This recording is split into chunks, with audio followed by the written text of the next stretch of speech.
Les journalistes britanniques n'ont plus qu'une question à la bouche: le couple formé par le prince William et Kate Middleton va-t-il se lancer dans l'aventure d'un nouveau bébé? Déjà parents de 3 enfants adorables, George, 9 ans, Charlotte, 7 ans et Louis, 4 ans, les princes et princesses de Galles ont fêté leurs 40 ans cette année et pourraient accueillir un dernier enfant l'an prochain.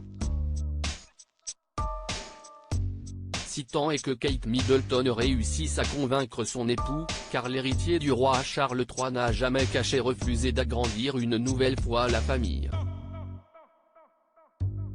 Mais la princesse de Galles, elle, adore les enfants et semble avoir envie de pouponner à nouveau.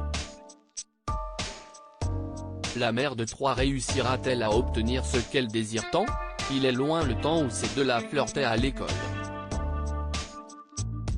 Leur couple a vécu de nombreuses étapes avant de former finalement la famille qu'on connaît aujourd'hui.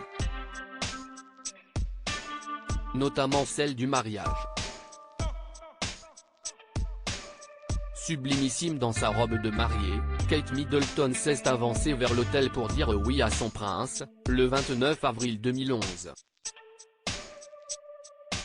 Un moment inoubliable pour eux mais aussi pour tous les Britanniques, qui gardent ce souvenir à jamais dans leur mémoire. Objet de toutes les attentions, Kate Middleton avait dû sentir la pression monter. À tel point qu'un événement aurait même tellement chamboulé la princesse, qu'elle en aurait perdu la parole. Un moment bien trop impressionnant si est ce que l'on apprend dans le livre I Love Elizabeth II de Bertrand Decker, édition Robert Laffont.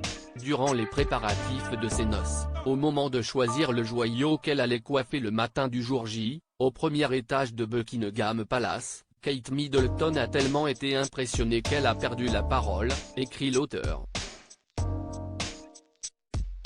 La belle-sœur du prince Harry a fini par se ressaisir et opter pour la tiare à l'eau de Cartier, un modèle de 1936, cadeau du futur George VI à la future Queen Mum.